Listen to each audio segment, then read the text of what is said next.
Assalamualaikum warahmatullahi wabarakatuh. Yang saya hormati Bapak Ridwan ME selaku dosen mata kuliah Manajemen Pembiayaan Syariah. Di sini saya Era Alvita Salma NIM 58 akan mempresentasikan jawaban hasil UAS saya. Langsung saja. 1.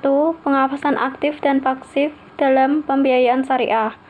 Pengawasan pembiayaan yaitu usaha yang mengendalikan pelaksanaan pembiayaan agar persyaratan dan target yang diasumsikan dapat dipenuhi sebagai dasar persetujuan pembiayaan. Dengan adanya pengawasan, maka perencanaan yang diharapkan oleh manajemen dapat terpenuhi dan berjalan dengan baik. Di dalam bank syariah terdapat bagian yang bertugas untuk mengawasi dan memantau kegiatan bank terutama dalam pembiayaan, seperti manajer, direksi, dan bagian lain yang bertugas dalam mengawasi bank dan tak luput juga sesuai arahan pengawasan OJK. Dalam mengawasi pembiayaan terdapat dua metode, yaitu pengawasan aktif dan pasif. Pengawasan aktif adalah pengawasan yang dilakukan di tempat kegiatan yang bersangkutan, atau lebih gampangnya terjun langsung ke lokasi. Metode ini biasanya ketika terjadi sesuatu yang tidak sesuai dengan bisa langsung ketahuan saat itu juga. Sekaligus hal itu bisa langsung diperbaiki sesuai dengan apa yang telah direncanakan. Tujuan dari pengawasan aktif yaitu untuk mengecek kebenaran dari seluruh data maupun laporan oleh nasabah dibandingkan dengan jumlah dan keadaan secara fisik.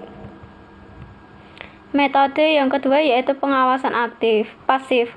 Pengawasan pasif ini kebalikannya dari pengawasan aktif, yaitu pengawasan yang dilakukan dari jauh bukan di lokasi langsung. Bukti dari pengawasan ini yaitu bisa dilihat dari laporan. Contohnya laporan dadakan, laporan insidentil, laporan berskala, dan sebagainya.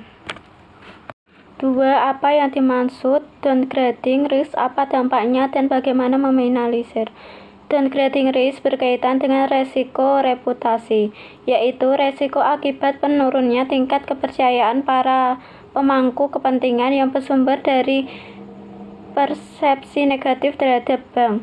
Dampak dari downgrading risk bagi pembiayaan bank sendiri bisa berpengaruh pada tingkat keuntungan yang diperoleh oleh bank dan likuiditas karena menurunnya kepercayaan masyarakat atau nasabah, sehingga berimbas pada pembiayaan yang berada di bank tersebut. Untuk meminimalisir hal tersebut, pihak bank mengharuskan bank syariah untuk lebih berhati-hati dalam menjalankan bisnisnya, agar prinsip syariah yang dianut tetap seimbang dengan tujuan bisnis yang akan dicapai secara bersama-sama, sehingga tidak menimbulkan publikasi negatif yang terdampak pada penurunan rating pada bank tersebut. 3. 5 jenis pembiayaan sindikasi dan prosesnya. 1. Lead syndication, yaitu sekelompok bank yang secara bersama-sama membiayai suatu proyek dan dipimpin oleh satu bank yang bertindak sebagai leader. 2. Club deal, yaitu sekelompok bank yang secara bersama-sama membiayai suatu proyek, tetapi di antara bank yang satu dan bank yang lain tidak mempunyai hubungan kerjasama bisnis dalam arti penyatuan modal.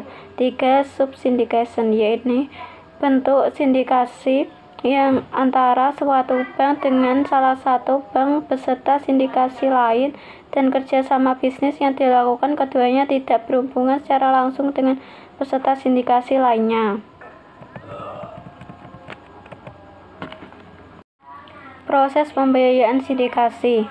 Borrower mengajukan pembiayaan kepada bank atau permohonan pembiayaan kepada bank, dan bank akan melakukan analisis pembiayaan. B. Berdasarkan negosiasi, bank akan memberikan jawaban dalam bentuk penawaran.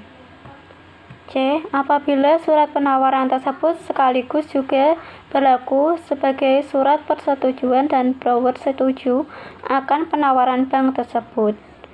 D. Bank akan melakukan invitation kepada bank-bank yang akan menjadi peserta.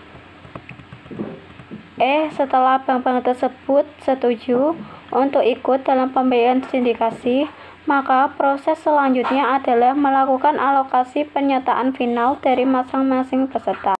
F. Setelah itu dilakukan dokumentasi pembiayaan, penandatanganan akad pembiayaan oleh setiap peserta pembiayaan sindikasi. G. Publikasi dilakukan oleh arranger. H. Pelaksanaan pemberian pinjaman dilakukan oleh facility agent. 4. Apa kewenangan BIMAS dalam menyelesaikan sengketa pembiayaan? 1. Menyelesaikan perselisihan atau sengketa keperdataan dengan prinsip mengutamakan usaha-usaha perdamaian. 2. Menyelesaikan sengketa-sengketa bisnis yang operasionalnya menggunakan hukum Islam. 3. Menyelesaikan kemungkinan terjadinya sengketa perdata di antara bank-bank syariah dengan para nasabahnya atau pengguna jasa mereka khususnya dan antara sesama umat Islam yang melakukan hubungan-hubungan. 4. Memberikan penyelesaian yang adil dan cepat dalam sengketa muamalah yang timbul dalam bidang perdagangan, industri, jasa, dan lain-lain. 5. Strategi bank dalam menghadapi pembiayaan online. Pembiayaan online adalah kegiatan yang menemukan pemilik modal dengan pihak yang membutuhkan modal. Menggunakan platform digital, mereka yang membutuhkan modal bisa mengajukan permohonan modal dengan memenuhi syarat yang ditentukan lembaga penyedia layanan pembiayaan. Menguatnya pengakuan terhadap pembiayaan online menjadi alarm bagi industri bank syariah. Agak berlebihan jika mengatakan Finex akan menggantikan peran bank. Bagaimanapun, bank tetap menjadi sentral dari banyak sisi kehidupan konsumen. Meski begitu, bank memang harus bertransformasi. Model perbankan tradisional yang selama ini dilakukan relatif akan semakin berkurang. Relevasinya di dunia yang bergerak cepat seiring kemajuan teknologi digital. Lalu, strategi yang dilakukan bank dalam menghadapi persaingan ini diantaranya yaitu 1. Tingling Finex. Salah satu alasan mengapa startup fintech terlihat gesit dan relevan adalah keberaniannya untuk melakukan inovasi. Mereka tidak terpaku dengan cara berpikir tradisional sehingga cepat tanggap menangkap dinamika yang terjadi di konsumen. 2. Embrace new technology. Teknologi digital yang terus berkembang sebenarnya menawarkan peluang pemanfaatan di industri finansial. Selama ini hanya fintech yang sigap menggunakan teknologi baru ini. Padahal bank pun sebenarnya juga bisa melakukannya. Hal ini dicontohkan salah satu bank asal Tiongkok yang melakukan uji coba penggunaan blockchain teknologi. 3. Fokus on engagement. Keterikatan nasabah dengan bank terbukti memberikan manfaat yang besar.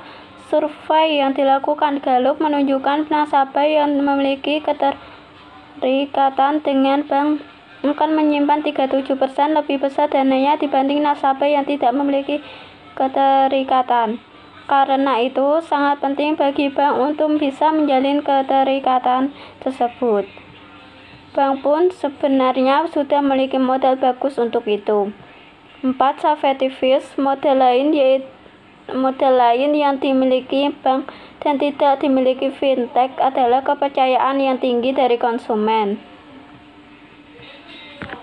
Sekian dan terima kasih. Wassalamualaikum warahmatullahi wabarakatuh.